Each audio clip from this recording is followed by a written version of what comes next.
ನಮ್ಮ ಭಾರತದಲ್ಲಿ ಗುರುವಿನ ಮೇಲೆ ಭಕ್ತಿ ನಿಜಕ್ಕೂ ಕೂಡ ಅಪಾರ ಅಂತಾನೆ ಹೇಳ್ಬಹುದು. ಡಾಕ್ಟರ್ ಚಂದ್ರಶೇಖರ್ ಕಂಬಾರ್ ಅವರು ಗುರುವಂದನಾ ಕಾರ್ಯಕ್ರಮದಲ್ಲಿ ಈ ಮಾತು ಹೇಳಿದ್ದಾರೆ. ನಮ್ಮ ಭಾರತದಲ್ಲಿ ಮಾತ್ರ ಗುರು ಪರಂಪರೆಯನ್ನು ಗುರುತಿಸಿ ಗೌರವಿಸುತ್ತಾರೆ ಎಂದು ಜ್ಞಾನಪೀಠ ಪ್ರಶಸ್ತಿ ಪುರಸ್ಕೃತ ನಾಡೋಜ ಡಾಕ್ಟರ್ ಚಂದ್ರಶೇಖರ್ ಕಂಬಾರ್ ಹೇಳಿದ್ದಾರೆ. ಗೋಕಾಕ್ನ ಘಟಪ್ರಭಾ ಎಸ್ಟಿಟಿ ಹೈಸ್ಕೂಲ್ನ 95ನೇ ಹಳೆಯ ವಿದ್ಯಾರ್ಥಿಗಳು ಏರ್ಪಡಿಸಿದ ಗುರುವಂದನಾ ಹಾಗೂ ಹಳೆ ವಿದ್ಯಾರ್ಥಿಗಳ ಕ್ರೀಡಾ ಮತ್ತು ಸಾಂಸ್ಕೃತಿಕ ಸಂಘದ ಉದ್ಘಾಟನಾ ಸಮಾರಂಭಕ್ಕೆ ದೀಪ ಬೆಳಗಿಸುವುದರ ಮೂಲಕ ಚಾಲನೆ ನೀಡಿ ಮಾತಾಡಿದರು. ಹಳೆ ವಿದ್ಯಾರ್ಥಿಗಳ ಸಂಘವನ್ನು ಉದ್ಘಾಟಿಸಿ ಮಾತನಾಡಿದ ಬೈಲಹೊಂಗಲ ಎಸಿ ಪ್ರಭಾವತಿ, ನಡೆದು ಬಂದಂಥ ಹಾದಿಯನ್ನು ನಾವು ಮರಿಬಾರದು. ಹಳೆ ವಿದ್ಯಾರ್ಥಿಗಳಿಗೆ ಶಾಲೆ ಗುರುಗಳ ಮೇಲಿರುವಂಥ ಪ್ರೀತಿ ನಿಜಕ್ಕೂ ಕೂಡ ಶ್ಲಾಘನೀಯ ಅನ್ನುವಂಥ ವಿಚಾರವನ್ನು ಪ್ರಸ್ತಾಪ ಮಾಡಿದ್ದಾರೆ. 30 ವರ್ಷಗಳ ನಂತರದಲ್ಲೂ ಕೂಡ ಹಳೆಯ ವಿದ್ಯಾರ್ಥಿಗಳು ನಮ್ಮ ಶಾಲೆ ಅಂತ ಹೇಳಿ ಬಂದು ಅಭೂತಪೂರ್ವ ಕಾರ್ಯಕ್ರಮವನ್ನು ಆಯೋಜಿಸಿರೋದಕ್ಕೆ ವಿದ್ಯಾರ್ಥಿ ಸಂಘವನ್ನು ಶ್ರೀ ಕ್ಷೇತ್ರ ಅರ್ಭಾವಿ ಮಠದ ಶ್ರೀ ಗುರು ಬಸವಲಿಂಗ ಮಹಾಸ್ವಾಮಿಗಳು ಅಭಿನಂದಿಸಿ ಆಶೀರ್ವಚನವನ್ನು ನೀಡಿದ್ದಾರೆ. ಸಂಘದ ಅಧ್ಯಕ್ಷರಾದ KS ನಾಗರಾಜ್ ಮಾತಾಡಿದ್ರು. ಸಂಘ ಮತ್ತು ಸಂಸ್ಥೆ, ಮಠ ಹಾಗೂ ವಿದ್ಯಾರ್ಥಿಗಳ ಶಿಕ್ಷಣ, ಆರೋಗ್ಯ ತರಬೇತಿ ಹೀಗೆ ಹಲವಾರು ಅಭಿವೃದ್ಧಿ ಕಾರ್ಯಗಳನ್ನು ಹಮ್ಮಿಕೊಳ್ಳಲು ಯೋಜನೆ ರೂಪಿಸಲಾಗುತ್ತೆ ಅಂತ ತಿಳಿಸಿದರು. ಕಾರ್ಯಕ್ರಮದಲ್ಲಿ ಡಾಕ್ಟರ್ ನಾಗರಾಜ್ ಚರಂತಿಮಠ್, ಶ್ರೀ ವಿದ್ಯಾನಂದ ನಾಯಕ, ಶ್ರೀಮತಿ ಭಾಗ್ಯಶ್ರೀ ಪಡಪ್ಪಗೋಳ್ ಅವರನ್ನು ನಮ್ಮ ಎಸ್ಟಿಟಿ ಹೈಸ್ಕೂಲ್ ರತ್ನ ಪ್ರಶಸ್ತಿ ನೀಡಿ ಗೌರವಿಸಲಾಯಿತು ಅನ್ನುವಂಥ ಮಾಹಿತಿ ಇದೆ.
ಪರಮನಿರಂಜನನ ಮರೆತ ಕಾಲಕ್ಕೆ ತುಂಬಿದ ಹರವಿಗೆ ಕಲ್ಲು ಕೊಂಬಂತೆ ಕೂಡಲ ಸಂಗಮ ದೇವ. ಪ್ರಾತಸ್ಮರಣೀಯರಾದ ಬಸವಾದಿ ಶಿವಶರಣರನ್ನ, ಆದಿ ಜಗದ್ಗುರು ದುರ್ಗಂಡೇಶ್ವರನನ್ನ ಮನದಾಳದಲ್ಲಿ ಸ್ಮರಣೆ ಮಾಡ್ತಾ ಯಾವೊಂದು 1992-95ನೇ ಸಾಲಿನ ವಿದ್ಯಾರ್ಥಿಗಳ ಗುರುವಂದನೆ ಕಾರ್ಯಕ್ರಮದ ಉದ್ಘಾಟಕರಾಗಿ ಆಗಮಿಸಿ ನಿಮ್ಮೆಲ್ಲರಿಗೆ ಅವರ ಅನುಭವವನ್ನು ಹಂಚಿಕೊಂಡಿರುವಂಥ ಜ್ಞಾನಪೀಠ ಪ್ರಶಸ್ತಿ ಪುರಸ್ಕೃತರು, ಮಾಜಿ ಅಧ್ಯಕ್ಷರು, ಕೇಂದ್ರ ಸಾಹಿತ್ಯ ಅಕಾಡೆಮಿ ಶ್ರೀ ನಾಡೋಜ ಡಾಕ್ಟರ್ ಚಂದ್ರಶೇಖರ್ ಕಂಬಾರ್ ಅವರಲ್ಲಿ ಶರಣಾರ್ಥಿಗಳನ್ನು ಹೇಳ್ತಾ, ಹಾಗೂ ಈ ಕಾರ್ಯಕ್ರಮದಲ್ಲಿ ಉಪಸ್ಥಿತರಿರುವಂಥ ಶ್ರೀಮತಿ ಪ್ರಭಾವತಿ ಎಫ್ ಫಕೀರ್ಪುರ್ KS, ಮಾನ್ಯ ಉಪವಿಭಾಗ ಅಧಿಕಾರಿಗಳು ಬೈಲೊಂಗಲ್ ಅವರಲ್ಲಿ ಹಾಗೂ ವಿನೋದ್ ಡಾಂಗೆ ಸರ್ ಅವರಲ್ಲಿ ಅನಂತ ಶರಣಾರ್ಥಿಗಳನ್ನು ಹೇಳ್ತಾ, ಇಲ್ಲಿ ಉಪಸ್ಥಿತರಿರುವಂಥ ಎಲ್ಲ ಶಿಕ್ಷಕರೊಂದಿಗೆ ವಿದ್ಯಾರ್ಥಿಗಳೊಂದಿಗೆ ತಮ್ಮೆಲ್ಲರಿಗೆ ಶರಣು. ತಾವೆಲ್ಲರೂ ಬಹಳ ಅಭಿಮಾನದಿಂದ ಗೌರವದಿಂದ ಈ ಕಾರ್ಯಕ್ರಮವನ್ನು ಬಹಳ ಚೆನ್ನಾಗಿ ಅಚ್ಚುಕಟ್ಟಾಗಿ ಮಾಡಿದರೆ ನಿಮ್ಮೆಲ್ಲರಿಗೆ ಧನ್ಯವಾದಗಳು. ಬಹುಶಃ ನಮ್ಮ ದೇಶದ ಸಂಸ್ಕೃತಿ ಬಗ್ಗೆ ಹೇಳಿದ್ರೆ ಈಗ ಸರ್ ಬಹಳ ಚೆನ್ನಾಗಿ ಹೇಳಿದರು. ಈ ಸಂಸ್ಕೃತಿ ಈ ಸಂಸ್ಕಾರ ಬರುವುದು ನಮ್ಮ ದೇಶದಲ್ಲಿ ಬೇರೆ ಎಲ್ಲಿಯೂ ಕಾಣಲಿಕ್ಕೆ ಸಿಗೋದಿಲ್ಲ ಎಂಬತಕ್ಕಂಥ ಮಾತನ್ನ ನಮ್ಮ ಚಂದ್ರಶೇಖರ್ ಕಂಬಾರ್ ಸರ್ ಅವರು ಹೇಳಿದ್ದು ಸತ್ಯದ ಮಾತು ಎಂಬತಕ್ಕಂಥ ಮಾತನ್ನ ಈ ಸಂದರ್ಭದಲ್ಲಿ ಹೇಳ್ತೀನಿ. ಯಾಕಷ್ಟು ಗೌರವವನ್ನು ಕೊಡ್ತಾರಂದ್ರೆ, ಗುರು ಈ ಬದುಕನ್ನು ನಿರ್ಮಿಸ್ತಾನೆ ಅನ್ನೋ ಉದ್ದೇಶ. ಅದಕ್ಕೆ ಹೇಳ್ತಾರಲ್ಲ, ವಿದ್ಯೆ ಇಲ್ಲದವನ ಮಗ ಏನು ಆಳೂರ ಹದ್ದಿನಂತಿಕ್ಕು, ವಿದ್ಯೆ ಇದ್ದವನ ಮಗ ಮುದ್ದು ಬರುವಂತಿಕ್ಕು. ನಾವೆಲ್ಲ ನಾಡ್ನುಡಿಯನ್ನು ಬರೆದಿರ್ತೀವಿ ಶಾಲೆಯಲ್ಲಿ. ಯಾಕೆ ಬರಿತೀವಿ ಅಂದರೆ, ಮನುಷ್ಯನ ಬದುಕು ನಿರ್ಮಾಣವಾಗಲಿಕ್ಕೆ ಶಿಕ್ಷಣ ಬಹಳಷ್ಟು ಅವಶ್ಯಕ. ಆ ಶಿಕ್ಷಣವನ್ನು ಗುರುಗಳು ನಿಮ್ಮೆಲ್ಲರಿಗೂ ಕೊಟ್ಟು ಬದುಕಿನಲ್ಲಿ ಹೇಗೆ ನಡಿಬೇಕನ್ನುವಂಥ ಸಂಸ್ಕಾರವನ್ನು ನೀಡಿರ್ತಾರಲ್ಲ, ಅದಕ್ಕಾಗಿ ಅವರಿಗೆ ಅಭಿನಂದನೆ ಸಲ್ಲಿಸುವ ಈ ಕಾರ್ಯಕ್ರಮ ಐತಲ್ಲ, ಬಹಳ ಸಂತೋಷದ ಕಾರ್ಯಕ್ರಮ ಅಂತ ತಿಳ್ಕೊಂಡು ನಾನು ಭಾವಿಸ್ತೀನಿ. ಶರಣ ಬಂಧುಗಳೇ, ಬಹಳಷ್ಟು ಜನ ಶಿಕ್ಷಕರಿದ್ದೀರಿ, ವಿದ್ಯಾರ್ಥಿಗಳು ಇದ್ದೀರಿ. ವಿದ್ಯಾರ್ಥಿ ದಶೆಯಲ್ಲಿ ವಿದ್ಯಾರ್ಥಿಗಳಿಂದ ತಪ್ಪಾಗಬಹುದು, ಅವುಗಳನ್ನು ತಿದ್ದಿ ತೀಡಿ ನೀತಿವಂತರನ್ನಾಗಿ ಮಾಡೋದು ಶಿಕ್ಷಕರ ಕರ್ತವ್ಯ. ಆದರೆ ಗುರುನೇ ತಪ್ಪು ದಾರಿ ಹಿಡಿದ, ದುಶ್ಚಟಕ್ಕೆ ಬಿದ್ದ, ದಾರಿ ತಪ್ಪಿದ ಅಂದ್ರೆ ಅವನು ಯಾರ ಸರಿ ಮಾಡೋರು? ಯಾರು ಮಾಡ್ಲಿಕ್ಕೆ ಆಗ್ತದೆ? ಯಾರು ಮಾಡ್ಲಿಕ್ಕಾಗಲ್ಲ.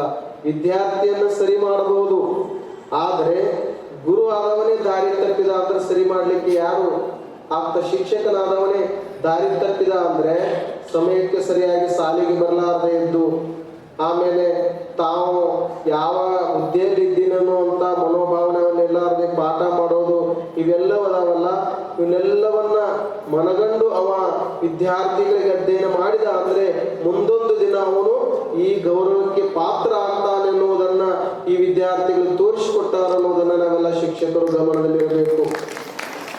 ಅದಕ್ಕಾಗಿ ತಾವೆಲ್ಲರೂ ಬಹಳ ಚೆನ್ನಾಗಿ ಕಾರ್ಯಕ್ರಮ ಮಾಡಿದ್ರಿ. ಬಹಳ ಹೊತ್ತ ಸಮಯ ಆಗಿದೆ.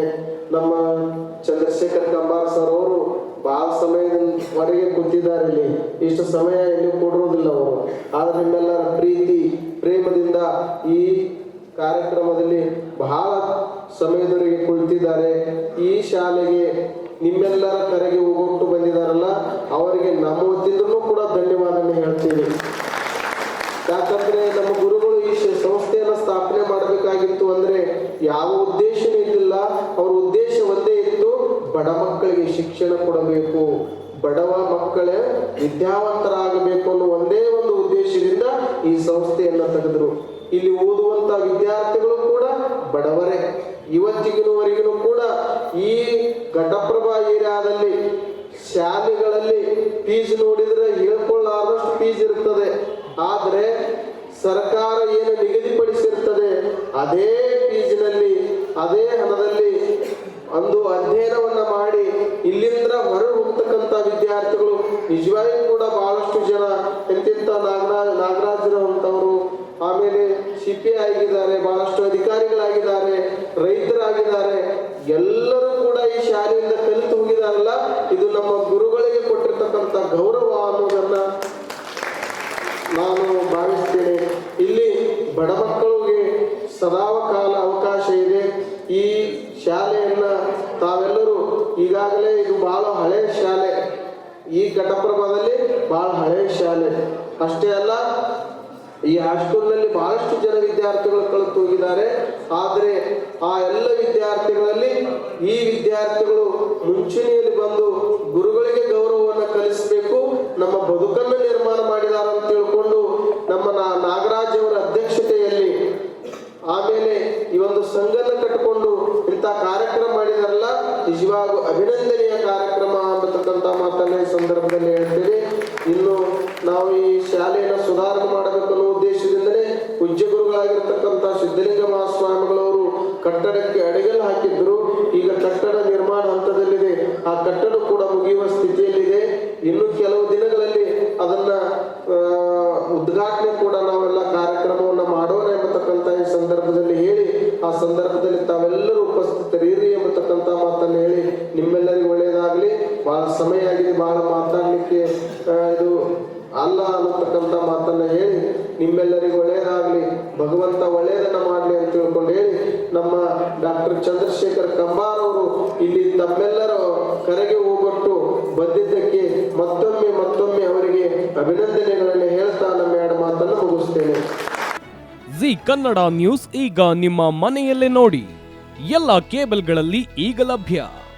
ಸನ್ Direct 292, Jio TV 1334, U digital 162, city cable 51, GTPL 17, Abhishek cables 821, Rockline telecommunication 51, Shri Basaveshwara number 60, Vinayaka digital number 53, in digital number 896ರಲ್ಲಿ.